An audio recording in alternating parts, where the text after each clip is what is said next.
The tragic deaths of some of our favorite rock and metal musicians has often made me wonder what would have come of them had they actually survived. I mean, would they have stayed in their bands or run off to do solo careers or even quit music altogether?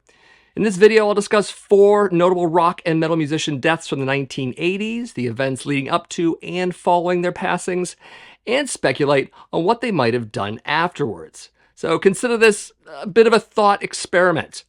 You're up for that, right? Of course you are.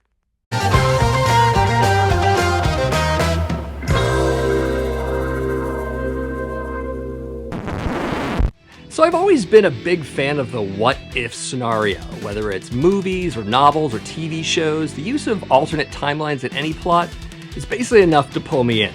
So for this video, I thought I'd port that over to music and chat about 4 of the more compelling artists who left us far too soon, and maybe try to figure out how things could have gone had they not, well, gone. Anyways, to keep things simple, I'm going to be pulling from those artists who died in the 1980s because that gives us a bit of time from then until now to have basically a proper speculation. So with that, let's go dig up some bodies. So starting with one of the first rock star deaths of the 1980s, namely Bon Scott, vocalist for AC/DC. Born on July 9th, 1946, died on February 19th, 1980. He was 33 years old. The official cause of death was acute alcohol poisoning, though also classified as death by misadventure, which is a rather colorful way to go, it sounds. The death of Scott almost broke up the band, but the Scott family encouraged AC/DC to move on, and so they did, and that's why the band is still with us. So at the time of Scott's death, AC/DC was doing pretty damn well for themselves. Their 6th studio album, Highway to Hell, had been released the previous year, and it was their first album to break into the US Top 100, peaking at number 17. It was also their first time working with producer Mutt Lange, who would help to further get them success with their follow-up album, Back in Black. Additionally, Highway to Hell is the 2nd best AC/DC album ever in terms of sales, directly behind Back in Black. So they were definitely on an upward trajectory, notably in North America. So had Bon Scott not drank himself to death or choked on his own vomit or whatever combination of things really took him down, what could have come of him? This one's a little tough as you have 2 possible timelines here, the one in which Bon falls further into drug and alcohol addiction and dies anyways, or the one in which Bon goes to rehab, sobers up, and continues on with his life. If the heroin and booze took him down, then the story ends there instead. But if he kept it under control, or even kicked it, it's likely he would have stayed in AC/DC, at least for the foreseeable future. Of course, this likely means no Brian Johnson, whose vocal style reshaped the band's sound to some degree. I mean, it's no secret that the 80s version of the band is certainly heavier and more aggressive, in part due to Johnson, whereas Bon brought a bluesier approach to the music with some occasional moments of aggression. Had he banked on the latter outcome, I do feel that an 80s AC/DC with Bon at the mic could have survived. That, and if Mutt Lange had further worked with Bon to improve his vocal sound for the coming decade, he probably would have done even better. Still, the Back in Black album, which would have had a different name given Bon's survival, would probably sound a bit different as well. Likely great, but also probably different. And then there's the rut that AC/DC fell into soon after, and whether that rut would have happened either with or without Bon Scott is unknown. It is known that from about 1983 until the end of the decade, there were declining album sales and a lot of bad reviews, not to mention some band member conflicts. Hard to say what role Bon would have had in either an upswing or downfall of AC/DC during the 1980s, given all external situations. I would like to think that the Young brothers, who were the main songwriters in general, and specifically from the 1990s on, would have steered the ship to where it more or less is today, and hopefully Bon Scott would have stayed on board for the long haul. Honestly, I'm much more of a Bon Scott guy than that of his successor, so I would have liked to see that outcome the most. As for my favorite Bon Scott album, also my favorite AC/DC album, this is Highway to Hell, released in 1979 by Atlantic Records. It was put out about 7 months before Bon died, making this his final album with the band. Favorite tracks are Highway to Hell, Touch Too Much, and the closing track Night Prowler, the last of which gaining some controversy in the mid-1980s through its association with serial killer Richard Ramirez. Overall, great album. Next up is Randy Rhoads, and although he did spend some time in the 70s incarnation of Quiet Riot, he is much better known for being the guitarist on the first two Ozzy Osbourne records. Rhoads was born on December 6, 1956, and died on March 19, 1982. He was 25 years old. So the cause of death was injuries sustained in a rather bizarre plane crash. I mean, the crazy thing is that Rhoads actually had a fear of flying and didn't initially want to get on board, but was basically talked into it, assured that nothing would happen.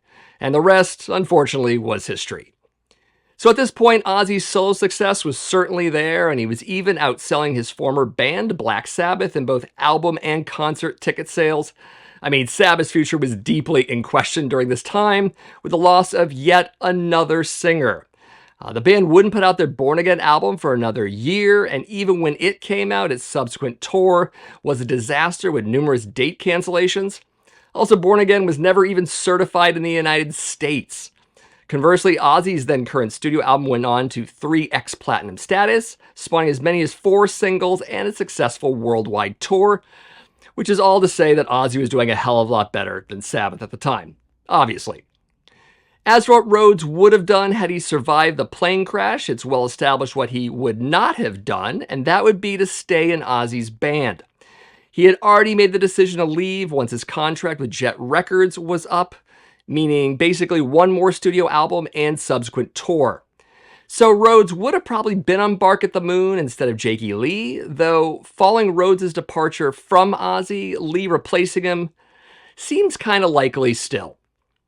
However, there is a chance that in this alternate timeline, George Lynch could have gotten that job instead. See, Lynch was actually did try out for Ozzy twice already. The first time he was beaten out by Rhoads in 1979, and the second time he was beaten out by Jakey Lee in 1982. But if Rhoads had lived and stayed with Ozzy until 1985, that puts Lynch in a now successful version of Dokken with the release of Tooth and Nail and possibly Under Lock and Key, which elevates him in terms of popularity and reputation as a guitar player. I do know that the Osbournes had an issue, albeit a strange one, with Lynch's shorter hair length in 1982, but that problem is also solved 2 years later by default. So throw Lynch into the mix as well. As for Rhoads, it's hard to say where he would have gone. I mean, at that point, he really could have written his own ticket, though I don't see a solo band for some reason. I also don't see him turning into another Yngwie Malmsteen in terms of ego, since by all accounts, Rhoads was very humble about his playing and not big on the whole rock star thing. And then there's Rhoads' previous band. I mean, would it have been possible for Quiet Riot to kick Cavazo out and take Rhoads back, now that Randy had some very real fame, both from Ozzy's band and as a guitar hero of the decade? Think about how much more amazing the 80s version of Quiet Riot could have been with Rhoads playing. Hell, make Quiet Riot a 5-piece and keep both. Also, could he have rescued Condition Critical from what would have been otherwise an album that got relegated to the bin of mediocrity and low sales? I don't know. Something to think about. Another scenario that might have more of a wish list ideal for me rather than being likely, but I'm going to throw it in anyway since it's my video, would be to see Randy Rhoads in Rat. Of course, you'd have to let Robin Crosby go, but imagine Out of the Cellar with both Rhoads and DeMartini trading off leads. That would have been awesome. Or, maybe Rhoads would have shunned the rock lifestyle altogether and gone back to giving classical guitar lessons. I mean, who knows? Fair to say that Rhoads would have had a lot of options had he not stepped into that airplane. What could have been, as I've said before. So favorite album with Randy Rhoads on it, also his final album, is of course Ozzy Osbourne's Diary of a Madman, released in 1981 by Jet Records. As great as Blizzard of Oz is, Randy's compositions and overall playing had dramatically improved from the first Ozzy album to this one. It's undeniable. So favorites on this one are Over the Mountain, Believer, and Diary of a Madman. Next is Nicholas Dingley, great name by the way, better known as Razzle, who was the drummer for Hanoi Rocks starting in 1982. He was born on December 2nd, 1960, and died on December 8th, 1984. He was 24 years old. The cause of death was injuries sustained from a car accident. More notably, the driver of the car was Motley Crue vocalist Vince Neil, whose blood alcohol content was 0.17 at the crash. Amazing. Neil received 30 days in jail and 5 years probation for vehicular manslaughter, though he only had to serve 19 of those days. Even more amazing. Although some accounts have Razzle's death as the cause of the band's initial breakup, there were other tensions in Hanoi Rocks that resulted in members quitting. So, how much more of one or the other caused the split is merely speculation. Had the band broken up in any case in 1985, I feel like Razzle would have fit well in some of the grittier bands of the LA hard rock scene. Think about how much more sense it would make for Razzle to be in Faster Pussycat, or LA Guns, or Jet Boy, or perhaps the likeliest choice of all, Guns N' Roses. I mean, Axl was a huge Hanoi fan and even reissued their entire catalog under his Uzi Suicide label. Not a stretch at all that had Razzle lived and did not continue with Hanoi, moving over to GNR would be the logical choice. Though he would have to do it before the summer of 1985 if he wanted to beat Steven Adler to the job. Razzle could have waited for Adler to hit rehab in 1989, but that's a lot of inactivity in the meantime and a bit of reliance on Axl's fandom of Hanoi to carry the rest. But what if Hanoi Rocks itself had survived post-1985? They had just signed on to a major label at the time and might have wanted to maintain that level of success. Maybe Razzle's mere existence might have kept things together. Maybe we would have gotten a couple other classic albums from them in the 1980s. I mean, it's hard to say, but if I really think about it, I'm still going with the Guns N' Roses theory. It just makes way too much sense. As for which Hanoi Rocks album is my go-to record for hearing Razzle, it's definitely this one. This is Back to Mystery City, released by Johanna Records in 1983. My pressing is PVC, that's the American pressing of it. Granted, I do like the follow-up album Two Steps from the Move, but the rawness of the tracks and the drumming variety on this album make it a bit more memorable to me. And it's not only my favorite Razzle album, it's also my favorite Hanoi Rocks album, hands down. As for favorite tracks, they are Malibu Beach Nightmare, Mental Beat, and Back to Mystery City. And of course, this brings us to Cliff Burton, who was the bassist for Metallica starting in 1982. He was born February 10th, 1962, and died September 27th, 1986. He was 24 years old. So the cause of death was injuries sustained from a bus accident, which might be putting it mildly. I mean, accounts vary on whether the tour bus hit a patch of black ice, or if the bus driver was either drunk or negligent, but in any case, the vehicle skidded off the road, flipped over, threw Burton from the bus, and then crushed him. No charges were ever filed against the driver, and the authorities never found that so-called patch of black ice, leaving the accident's actual cause a bit of a mystery. So a good place to start here is where Metallica was in 1986.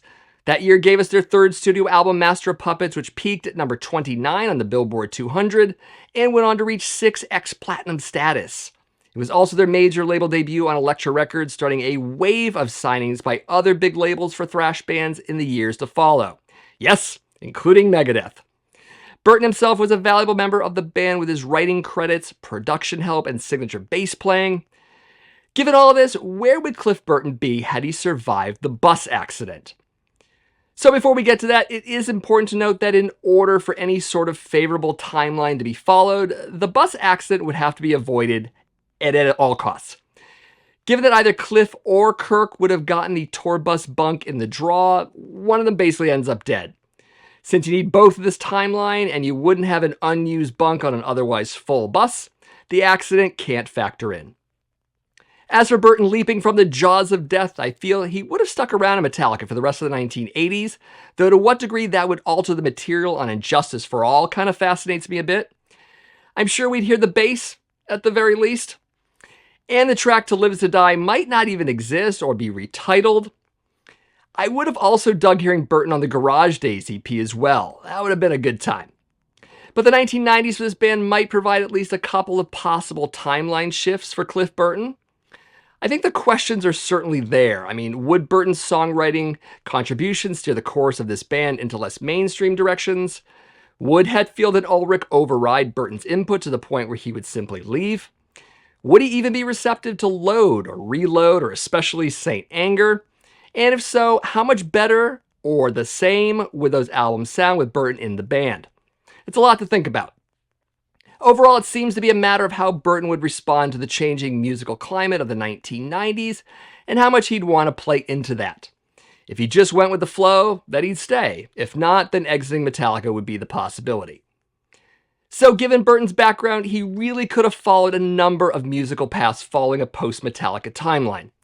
Maybe he'd explore more extreme metal paths, such as death metal or grindcore. He'd certainly be able to keep up even in the most technical variants of that genre, or genres. Maybe he'd jump over to another Bay Area thrash band. I feel if that was the case, maybe Testament would be the likeliest choice. Or maybe even prog metal period death. I think if Cliff's playing got even better, which is highly probable, then maybe we'd all be pondering in the 21st century, who's the better bass player, Cliff Burton or Steve DiGiorgio? Of course, like Randy Rhoads, we lost an enormous talent in Cliff Burton. As a fan of classic Metallica and of Burton, it would have been really something to see him grow as a musician and a songwriter. Not to mention seeing where Metallica would, or at least could have gone with Burton instead of without. Regarding the 3 Metallica albums on which Cliff appears, my favorite Cliff album is actually my second favorite Metallica album, strangely enough. This is Master of Puppets, released in 1986 by Elektra Records. Realistically, I feel Cliff shines a lot more on this record and given more opportunities to do so as well. Sure, on Ride you get For Whom the Bell Tolls, but on Puppets there's both Orion and Damage incorporated, not to mention Cliff's work on the title track. And like Rhoads and Scott, this too was Cliff's final album, so it has a bit of significance in that respect as well. Favorite tracks here are Battery, The Thing That Should Not Be, and Damage Incorporated. Of course, these are only 4 of many musicians who died before their time. Let me know your favorite dead rock stars and how things might have gone differently for them had they lived. Or maybe you have your own theories about the ones I mentioned. Love to hear your opinions on those as well. Leave it all in the comments below. And if you've never been to this channel before, hello, my name is Matt. This is the Accusation Network, where each and every week I do videos on metal vinyl collecting. I also cover the subjects of classic and modern metal in general.